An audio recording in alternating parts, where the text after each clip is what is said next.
Hello everyone, welcome to Think Legal with Amandeep. अगर आपने अभी तक चैनल को सब्सक्राइब नहीं किया तो पहले फटाफट चैनल को सब्सक्राइब कर लीजिए। और अभी हम आज स्टार्ट करने जा रहे हैं सेक्शन 188 के साथ। तो कल हमने सेक्शन 187 ख़त्म किया था, जिसमें हमने देखा था कि कोर्ट पुलिस कस्टडी कब देगी और जुडिशियल कस्टडी कब देगी, और पुलिस कस्टडी और जुडिशियल कस्टडी मैक्सिमम कितने दिन के लिए दी जा सकती है। अब देखते हैं section 188, report of investigation by subordinate police officer. When any subordinate police officer has made any investigation under this chapter, तो जब जो इन्वेस्टिगेशन है वो सबऑर्डिनेट पुलिस ऑफिसर ने करी है, he shall report the result of such investigation to the officer in charge of the police station। तो वो जो officer in charge of the police station है, मतलब SHO है, तो वो उनको रिपोर्ट ऑफ इन्वेस्टिगेशन फॉरवर्ड कर देगा। Section 189, release of accused when evidence deficient.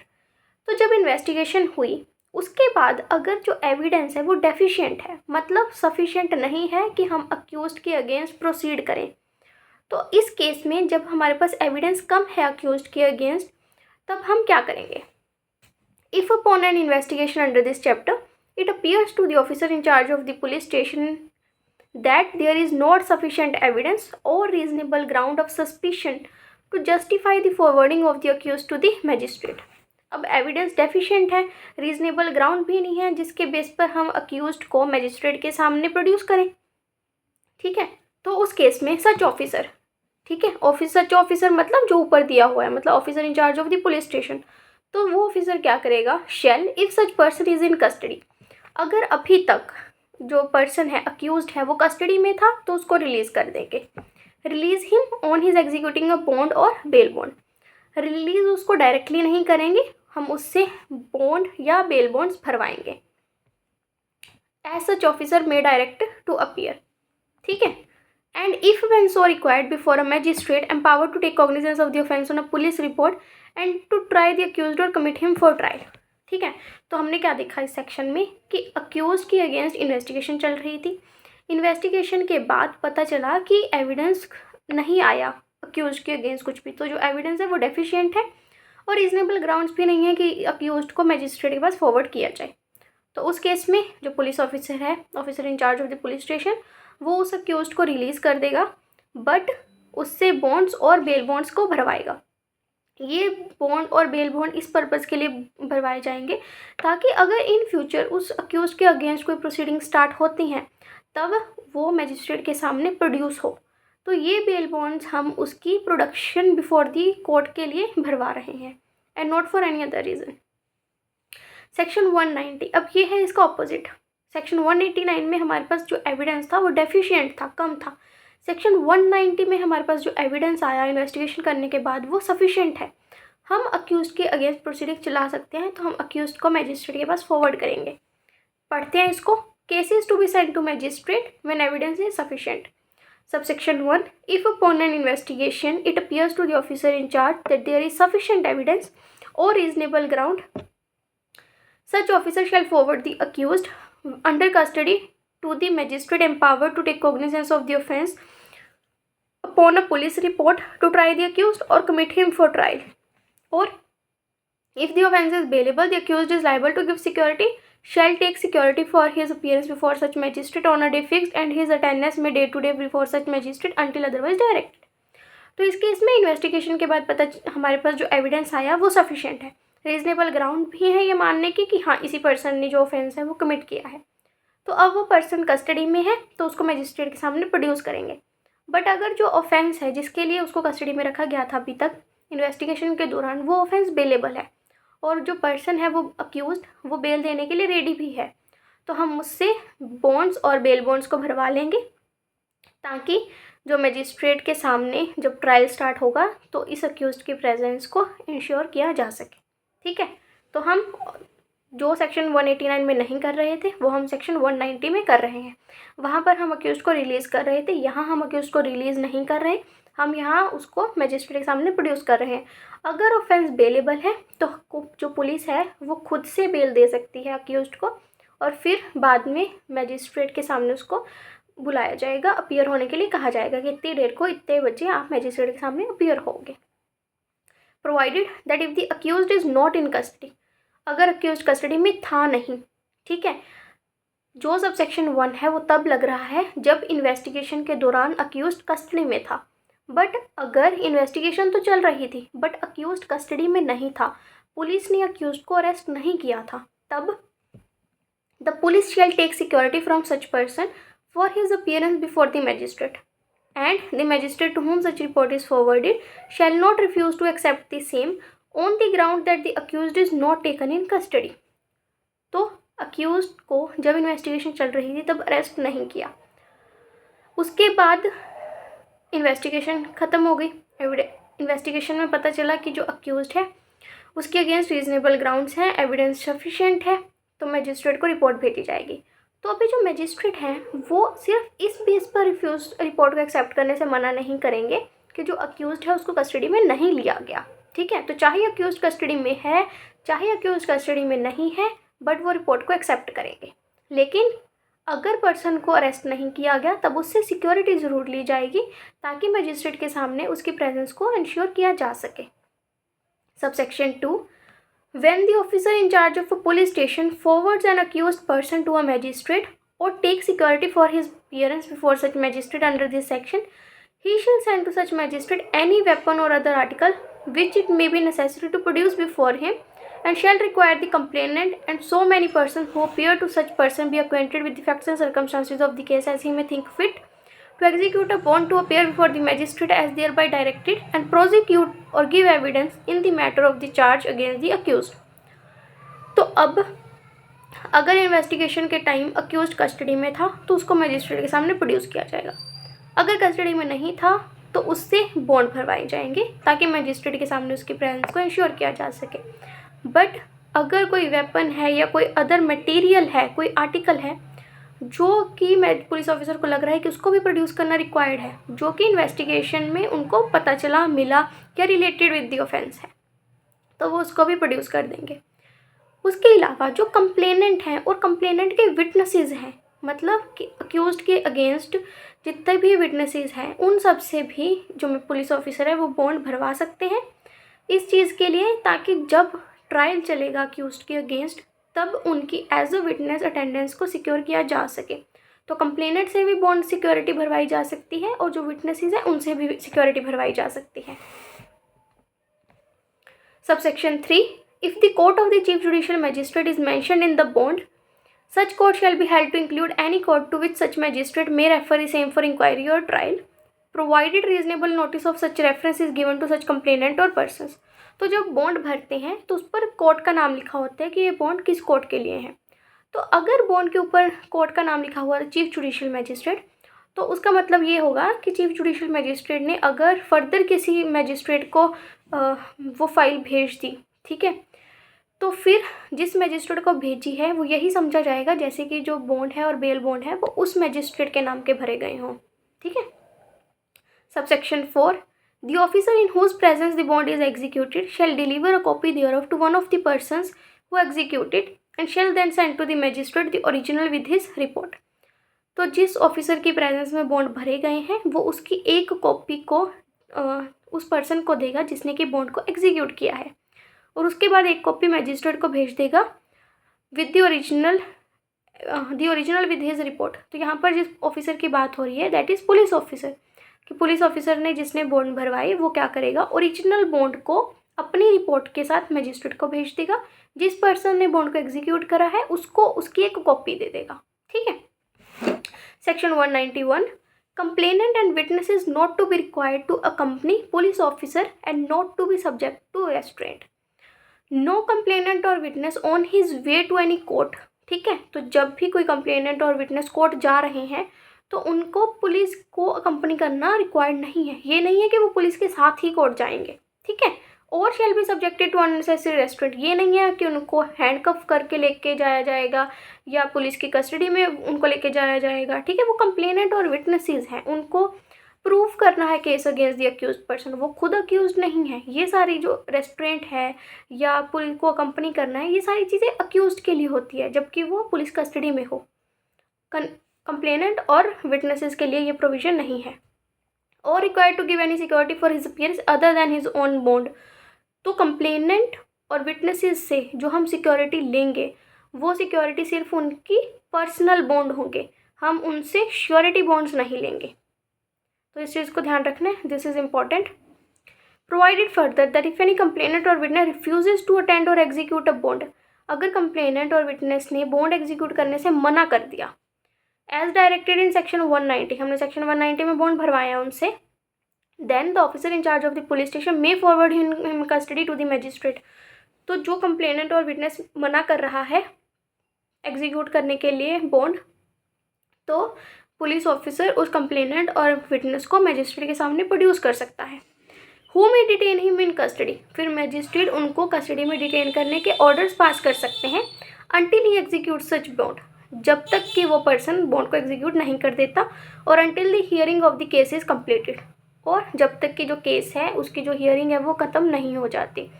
तो मतलब किसी कंप्लेनेंट ने और विटनेस ने बॉन्ड एग्जीक्यूट करने से मना किया, मना करने के बाद पुलिस ऑफिसर ने उनको प्रोड्यूस कर दिया कोर्ट के सामने, कोर्ट ने उनको कर दिया डिटेन करने के ऑर्डर्स। तो अगर डिटेन करने के बाद कभी भी वो पर्सन बॉन्ड भरने के लिए रेडी है तो उससे बॉन्ड भरवा लिए जाएंगे और उसको रिलीज़ कर दिया जाएगा। अगर वो रेडी नहीं है किसी भी टाइम बॉन्ड को एग्जीक्यूट करने के लिए, तो फिर जब तक कि केस की हियरिंग ख़त्म नहीं हो जाती, अक्यूज के अगेंस्ट ट्रायल नहीं हो जाता, तब तक वो पर्सन कस्टडी में ही रहेगा। Section 192 diary of proceedings in investigation. तो जो पुलिस ऑफिसर है जो इन्वेस्टिगेशन करता है वो एक डायरी मेंटेन करता है जिसको बोलते हैं केस डायरी। जो केस डायरी होती है ये प्रॉपरली नंबर करी जाती है, उसके हर पेज को नंबर किया जाता है, और जो इन्वेस्टिगेशन करते हैं इन्वेस्टिगेटिंग ऑफिसर उस हर चीज़ को उसमें लिखा जाता है। जो स्टेटमेंट्स रिकॉर्ड होते हैं वो भी लिखी जाते हैं उसमें, आप कौन सी स्पॉट पर गए, किन किन लोगों से आपने पूछताछ करी, हर चीज़ एग्जैक्टली केस डायरी में लिखी जाती है। और इस सेक्शन में हमें ये भी बताया गया है कि केस डायरी को कोर्ट कब यूज़ कर सकती है, किस पर्पज़ के लिए यूज़ कर सकती है, क्या केस डायरी केस में एविडेंस की तरह यूज़ हो सकती है या नहीं हो सकती। तो देखते हैं इसको। Subsection 1 every police officer making an investigation. तो ये पुलिस ऑफिसर कौन कहेंगे, इनको क्या कहेंगे हम, investigating officer IO, shall day by day enter his proceedings in the investigation in a diary. तो हर रोज़ डे बाय डे वो जो भी प्रोसीडिंग्स कर रहे हैं उसको एक डायरी में रिकॉर्ड करेंगे। Setting forth the time at which the information reached him, उसमें बताएंगे कि information relating to the offence कब आई उनके पास। The time at which he began and closed his investigation, information आने के बाद उसने इन्वेस्टिगेशन कब शुरू करी कब ख़त्म करी। द प्लेस और प्लेसेस विजिटेड बाय हिम, किस जगह या कितनी जगहों पर वो गए relating to that investigation, and a statement of the circumstances ascertained through his investigation, और उसके बाद जो भी उन्होंने इन्वेस्टिगेट करा उन सारे सर्कमस्टांसेस का एक स्टेटमेंट लिखी जाएगी, मतलब एक क्रक्स कि इतनी सारी इन्वेस्टिगेशन के बाद ये चीज़ मुझे लग रही है, ठीक है, ये क्रक्स उसका बन रहा है।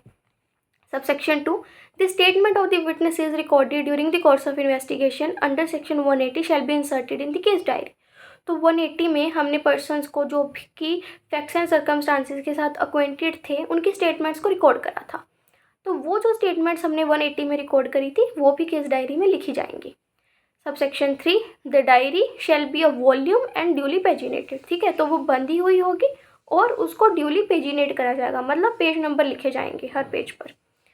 Subsection 4 any criminal court may send for the police diaries of a case under inquiry और trial in such court and may use such diaries not as evidence but to aid it in such inquiry और trial. तो ये सबसे important चीज़ है जो कि हमसे MCQs में पूछी जाती है कि हर क्रिमिनल कोर्ट जो है वो इस केस डायरी को कॉल कर सकती है, ठीक है, इसकी प्रोडक्शन करवा सकती है। कोर्ट कभी भी कह सकती है कि केस डायरी को प्रोड्यूस करो, बट क्या वो उसको एविडेंस में यूज़ करेगी? जो चीज़ उसको लिखी गई है क्या वो एविडेंस है? तो नहीं, इन्होंने स्पेसिफिकली बोला कि may use such diaries not as evidence, तो कोर्ट इसको एज एविडेंस यूज़ नहीं करेगी, बट किस पर्पज़ के लिए यूज़ कर सकती है, that is to aid in such inquiry और ट्रायल, एड करने के लिए, इंक्वायरी और ट्रायल में हेल्प करने के लिए। फॉर एग्ज़ाम्पल अगर आपको ये डिसाइड करना है कि आपको अक्यूज़ को पुलिस कस्टडी देनी है या उसकी जुडिशली कस्टडी देनी है, उसको बेल पर रिलीज़ करना है या नहीं करना, इन चीज़ों को डिसाइड करने के लिए कोर्ट केस डायरी को यूज़ कर सकती है, बट केस डायरी कभी भी एविडेंस नहीं बनती। सब सेक्शन 5 देख लेते हैं कि और किस केस में हम जो केस डायरी है उसको यूज़ कर सकते हैं। Neither the accused nor his agent shall be entitled to call for such diaries. जो केस डायरी है उसको कॉल सिर्फ क्रिमिनल कोर्ट्स करेंगे, जो अक्यूज्ड है या उसका एजेंट है वो केस डायरी को कॉल नहीं कर सकता। ठीक है, अक्यूज कोर्ट को ये नहीं कह सकता कि पुलिस ऑफिसर आईओ को कहो कि केस डायरी को प्रोड्यूस करे, बताइए कि उसने उसमें क्या क्या लिखा है, तो ये राइट अक्यूज के पास नहीं है। नॉर शैल ही और they be entitled to see them, ना ही वो उसको देखने के लिए एंटाइटल्ड है, तो ना तो वो प्रोडक्शन करवा सकते हैं केस डायरी की, ना ही उसको देख सकते हैं। बट इसकी एक्सेप्शन है अभी, if they are used by the police officer who made them to refresh his memory. तो जो आईओ है जिसने वो केस डायरी बनाई, जब उस आईओ को हम एग्जामिन कर रहे हैं एज विटनेस, तब वो अपनी मेमोरी को रिफ्रेश करने के लिए कि हाँ इन्वेस्टिगेशन में क्या हुआ था, अगर वो तब उस केस डायरी को रेफर करता है तब अक्यूज्ड के पास राइट आ जाएगा उस डायरी को देखने का। और if the court uses them for the purpose of contradicting such police officer, तो जिस पुलिस ऑफिसर ने इन्वेस्टिगेशन कंडक्ट करी थी, कोर्ट जब उसको एग्जामिन करेगी, उससे क्वेश्चंस पूछेगी, तो उसको कॉन्ट्राडिक्ट करने के लिए कोर्ट केस डायरी का यूज़ कर सकती है। फॉर एग्जांपल जो आईओ है वो आया, उसने बताया कि जो अक्यूज पर्सन है, जो मैंने विटनेसेस की स्टेटमेंट्स रिकॉर्ड करी है, मैंने वहाँ पर जाकर पता करा, तो पता चला कि जो अक्यूज पर्सन है जिसने ये ऑफेंस कमिट करा था वो हेल्दी था। ठीक है, मतलब हट्टा कट्टा इंसान था वो। बट जब केस डायरी से कोर्ट उसको कॉन्ट्राडिक्ट करेगी, तो केस डायरी में उसने लिखा हुआ था कि वो तो बिल्कुल दुबला पतला इंसान था। तो यहाँ पर केस डायरी के बेसिस पर, कि केस डायरी में उसने कहा था कि दुबला पतला इंसान है, और जब कोर्ट में आकर वो एग्जामिनेशन दे अपनी करवा रहा है, चीफ करवा रहा है, तो तब कह रहा है कि नहीं वो हट्टा कट्टा इंसान था। तो ये कॉन्ट्राडिक्शन के लिए कोर्ट उसकी केस डायरी को यूज़ कर रही है। तो दो चीज़ें हो गई, या तो आईओ खुद अपनी मेमोरी को रिफ्रेश करने के लिए केस डायरी को यूज़ कर रहा है, या कोर्ट उसको कॉन्ट्राडिक्ट करने के लिए केस डायरी का यूज़ कर रही है। तब इन दोनों केसेस में द प्रोविजंस ऑफ सेक्शन 148 और 164 एज द केस में भी और भारतीय साक्ष्य अधिनियम शैल अप्लाई। तो ये हमारे जो न्यू एविडेंस एक्ट है उसकी दो प्रोविजंस है। सेक्शन 148 जिसमें कि हम कॉन्ट्राडिक्ट करते हैं विटनेस को, तो वो प्रोविजन अप्लाई करेगी, और section 164 deals with refreshing the memory by the witness. तो ये दोनों प्रोविजंस को यूज़ करेंगे। तो इनमें यही चीज़ लिखी हुई है कि जब पुलिस ऑफिसर अपनी मेमोरी को रिफ्रेश करने के लिए केस डायरी को यूज़ करेगा, या फिर जो कोर्ट है उसको कॉन्ट्राडिक्ट करने के लिए 148 में यूज़ करेगी, तब इस केस डायरी को जो अक्यूज्ड है वो भी देख पाएगा उतने पोर्शन को जितना कि कोर्ट ने या उस पुलिस ऑफिसर ने यूज़ किया था। नाउ सेक्शन 193, ठीक है, report of the police officer on completion of examination. ठीक है, तो जब इन्वेस्टिगेशन ख़त्म हो गई तो जो फाइनल रिपोर्ट पुलिस सबमिट करती है, जिस रिपोर्ट के ऊपर जो मजिस्ट्रेट हैं वो कॉग्निजेंस लेते हैं और केस का जो ट्रायल है वो स्टार्ट करते हैं, तो इस सेक्शन में वो रिपोर्ट सबमिट करी जा रही है जिसको हम बोलते हैं चलान। तो अब देखते हैं sub section 1, every investigation under this chapter shall be completed without unnecessary delay. तो जल्दी से जल्दी जो इन्वेस्टिगेशन है उसको ख़त्म किया जाएगा। Subsection 2, the investigation in relation to offences under, तो ये जो वीमेन रिलेटेड ऑफेंसेस है, रेप हो गए एंड ऑल ऑफेंसेस, और जो इसमें नई चीज़ ऐड करी गई है वो क्या है कि जो पोस्को के सेक्शंस हैं, prevention of children from sexual offences, तो उस एक्ट के ऑफेंसेस भी इसमें ऐड कर दिए हैं। तो मतलब चाहे सेक्सुअल ऑफेंसेस या वीमेन रिलेटेड ऑफेंसेस जो हैं वो बीएनएस के हैं या पोस्को के हैं, तो दोनों की जो इन्वेस्टिगेशन है वो shall be completed with in 2 months, 2 महीने के अंदर अंदर वो इन्वेस्टिगेशन ख़त्म होगी। जो नॉर्मल ऑफेंसेस हैं एक्सेप्ट दीज ऑफेंसेस वो सब सेक्शन 1 में कवर हो रहे हैं, उनके लिए हम टाइम लिमिट नहीं लगा रहे, सिर्फ ये कह रहे हैं कि विदाउट अननेसेसरी डिले आप उनको इन्वेस्टिगेशन को कंक्लूड करोगे। इन ऑफेंसेस में हमने टाइम लिमिट सेट कर दी कि विद इन 2 मंथ्स करोगे।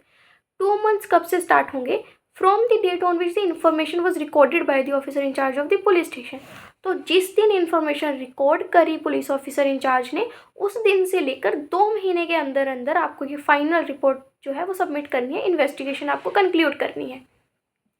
Subsection 3, as soon as investigation is completed, जैसे ही इन्वेस्टिगेशन खत्म हो जाएगी, the officer in charge of the police station, तो जो पुलिस ऑफिसर इंचार्ज है मतलब SHO है, वो फॉरवर्ड कर देगा including through electronic communication to the magistrate empowered to take cognizance of the offence on a police report, a report in the form as state government में by rules provide स्टेटिंग।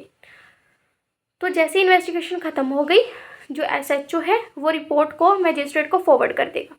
अब इसको वो in writing भी कर सकता है और electronically भी कर सकता है। इलेक्ट्रॉनिकली सबमिट करने की जो प्रोविज़न है वो हमने BNSS में इनकॉर्पोरेट करी है, CRPC में ये प्रोविज़न नहीं थी।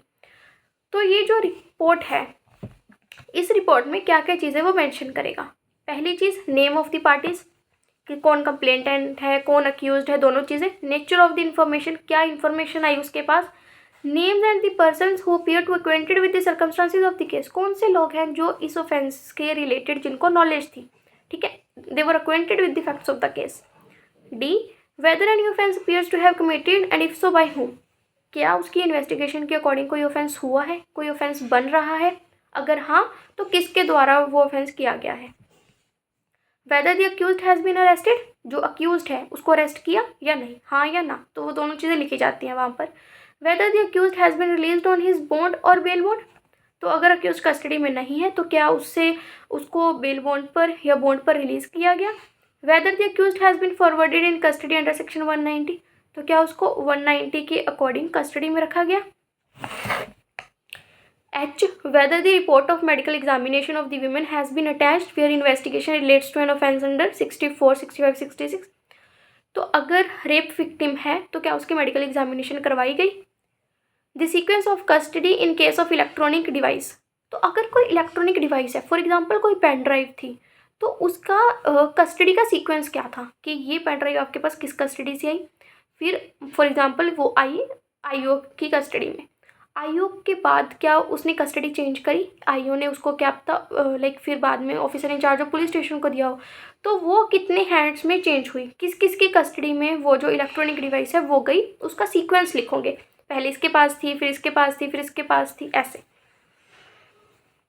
Then the police officer within a period of 90 days inform the progress of the investigation by any means including electronic communication to the informant और द विक्टिम।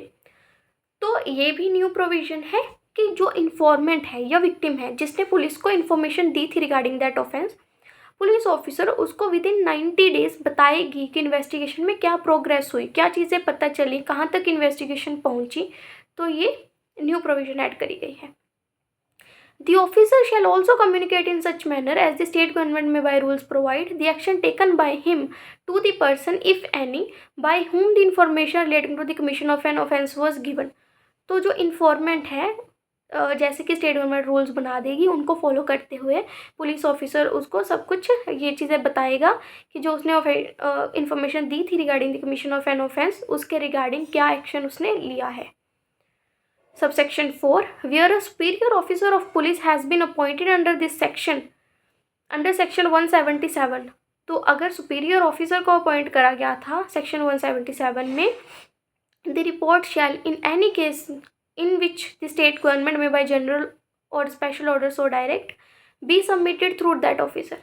ठीक है, तो अगर इन्वेस्टिगेशन करने के लिए सुपीरियर ऑफिसर को अपॉइंट किया गया था तो उस केस में फिर जो ऑफिसर इंचार्ज है वो रिपोर्ट सबमिट नहीं करेगा अकॉर्डिंग टू जैसे हमने बताया था सबसेक्शन 3 में। तो इस केस में वो जो सुपीरियर ऑफिसर है, जो SSO के सुपीरियर है, फॉर एग्जांपल अगर DSP को कहा गया था इन्वेस्टिगेशन करने के लिए, तो DSP ही फिर इस रिपोर्ट को सबमिट करेगा। And he may pending the orders of the magistrate direct the officer in charge of the police station to make further investigation. और मैजिस्ट्रेट के ऑर्डर्स आने तक वो जो सुपीरियर ऑफिसर है वो SHO को बोल सकते हैं कि आप इतनी देर फर्दर इन्वेस्टिगेशन करें। मतलब इन्वेस्टिगेशन हो चुकी है, रिपोर्ट बन चुकी है 190 की, बट अभी भी फर्दर इन्वेस्टिगेशन हो सकती है। आपने सारी रिपोर्ट दे दी, जितने पर्टिकुलर सबसेक्शन 3 में कहे गए हैं वो सारे आपने प्रोवाइड कर दिए, बट स्टिल आप जो इन्वेस्टिगेशन है उसको कंटिन्यू कर सकते हो। Subsection 5. Whenever it appears from a report forwarded under this section that the accused has been released on his bond or bail bond, the magistrate shall make such order for the discharge of such bond or bail bond or otherwise as he think fit. तो जब accused से bond और bail bond लिए गए थे उसकी presence के लिए मजिस्ट्रेट के सामने, तो मजिस्ट्रेट फिर डिसाइड कर सकते हैं कि इन बेल बॉन्ड्स को हमें डिस्चार्ज करना है या नहीं, या इनको ही हम कंटिन्यू करेंगे। तो ये भी हो सकता है कि वो अक्यूज से फ्रेश बॉन्ड्स भरवा लें, या ये हो सकता है कि वो जो पुराने बॉन्ड्स हैं उन्हीं को कंटिन्यू कर लें। Subsection 6. When such report is in respect of case to which section 190 applies. ठीक है, तो जब रिपोर्ट उस केस की है जो कि 190 से रिलेट करता है, 190 में क्या था कि जो एविडेंस था वो सफिशिएंट था, रीजनेबल ग्राउंड्स फुलफिल हो रहे थे, the police officer shall forward the magistrate along with the report. तो पुलिस ऑफिसर इस रिपोर्ट में जो 190 के सबसेक्शन 3 में फॉरवर्ड कर रहा है पुलिस ऑफिसर, उसके साथ और क्या चीज़ भेजेगा, ऑल द डॉक्यूमेंट्स और relevant extracts on which prosecution proposes to rely. जिन डॉक्यूमेंट्स पे प्रोसिक्यूशन रिलाई कर रही है वो सारे डॉक्यूमेंट्स और रेलिवेंट एक्सट्रैक्ट्स को भेजेगा। द स्टेटमेंट्स रिकॉर्डेड अंडर 180, जो उसने विटनेसेस को बुलाकर स्टेटमेंट अपने सामने रिकॉर्ड करवाई थी ड्यूरिंग द इन्वेस्टिगेशन, वो सारी स्टेटमेंट्स को भेजेगा। Subsection 7. If the police officer is of the opinion that any part of such statement is not relevant to the subject matter of the proceedings, or that its disclosure to the accused is not essential in the interest of justice and is inexpedient in public interest, he shall indicate that part of the statement and append a note requesting the magistrate to exclude that part from the copies to be granted to the accused and stating his reasons for making such request. तो जब भी trial चलता है, ठीक है, like accused appear होता है, तो उसको जो भी सारे डॉक्यूमेंट्स हैं पुलिस रिपोर्ट और पुलिस रिपोर्ट के साथ जो भी डॉक्यूमेंट्स उसने पुलिस ऑफिसर ने फॉरवर्ड करे थे वो सारे अक्यूज्ड को दिए जाते हैं। तो अगर पुलिस ऑफिसर को लग रहा है कि कुछ पार्ट है जो स्टेटमेंट्स का वो इररेलेवेंट है और अक्यूज्ड को नहीं बताना चाहिए कि it is against public interest, तो वो रिक्वेस्ट कर सकता है कोर्ट को कि जब अक्यूज्ड को आप कॉपी सप्लाई करोगे तो इतना पार्ट हटा देना उसमें से। तो अगर कोर्ट को लगेगा कि हाँ जो उसकी रिक्वेस्ट है पुलिस ऑफिसर की वो जस्टिफाइड है, तो कोर्ट जब कॉपी सप्लाई करेगी तो उतने पार्ट को एक्सक्लूड कर देगी। Subsection 8. Subject to the provisions contained in subsection 7, police officer investigating the case shall also submit such number of copies to the police along with the police report with other documents duly annexed to the magistrate for supply to the accused as required under 230. तो जब police report submit करेगी तो वो उतनी copies भी supply करेगी court को जितने की अक्यूज्ड है, ताकि अक्यूज्ड को उनकी जो कॉपी है वो सप्लाई करी जा सके। Provided supply of the report and other documents by electronic communication shall be considered as duly served. तो अगर पुलिस ऑफिसर इलेक्ट्रॉनिकली सप्लाई कर देता है उतनी कॉपीज़ तो इसको ड्यूली माना जाएगा कि उसने ड्यू कंप्लाइंस कर दी है कोर्ट के ऑर्डर्स की। ठीक है, तो subsection 9. Nothing in this section shall be deemed to preclude further investigation in respect of an offence after report under subsection 3 has been forwarded to the magistrate. तो section 190 subsection 3 में just कि police ने report submit कर दी है तो इसका मतलब ये नहीं है कि इन्वेस्टिगेशन अभी ख़त्म हो गई और आप इन्वेस्टिगेशन को कंटिन्यू नहीं कर सकते। तो चाहे आपने इन्वेस्टिगेशन कंक्लूड कर एक बार मजिस्ट्रेट को रिपोर्ट भेज दी है, स्टिल आप उसमें फर्दर इन्वेस्टिगेशन कंटिन्यू रख सकते हैं। Where upon such investigation the officer in charge of the police station obtains further evidence, और उसमें उसको कुछ फर्दर एविडेंस मिला, ओरल हो सकते हैं, डॉक्यूमेंट्री हो सकता है, he shall forward to the magistrate a further report। तो उसमें जो फर्दर इन्वेस्टिगेशन करी उसमें उसको कुछ नए एविडेंसेस मिल गए, ओरल एविडेंस भी हो सकता है, डॉक्यूमेंट्री एविडेंस भी हो सकता है, तो वो फिर एक फर्दर रिपोर्ट बनाएगा और उस रिपोर्ट को विद ऑल दी एविडेंस जैसे कि स्टेट गवर्नमेंट ने रूल्स प्रोवाइड करे हैं उस अकॉर्डिंगली वो रिपोर्ट बनाकर मैजिस्ट्रेट को फॉरवर्ड कर देगा। Provided that further investigation during the trial may be permitted with the permission of the court trying the case. तो फर्दर इन्वेस्टिगेशन के लिए आप कोर्ट से परमिशन भी ले सकते हो and the same shall be completed. और ये जो फर्दर इन्वेस्टिगेशन है ये आपको कितने टाइम में ख़त्म करनी है, तो इसका टाइम पीरियड है ऑफ 90 days विच में extend with the permission of the court. तो एज अ जनरल रूल अगर आप फर्दर इन्वेस्टिगेशन करोगे तो विद इन 90 days उसको ख़त्म करोगे, बट अगर आपकी फर्दर इन्वेस्टिगेशन 90 days के अंदर ख़त्म नहीं हो रही तो with the permission of the court आप इसको एक्सटेंड भी करवा सकते हैं टाइम पीरियड को, तो कोर्ट आपको फर्दर टाइम पीरियड प्रोवाइड कर देगी कि इतने टाइम में इसको कंक्लूड करें। तो आज के लिए इतना काफ़ी है। आई होप कि आपको समझ आ गया होगा।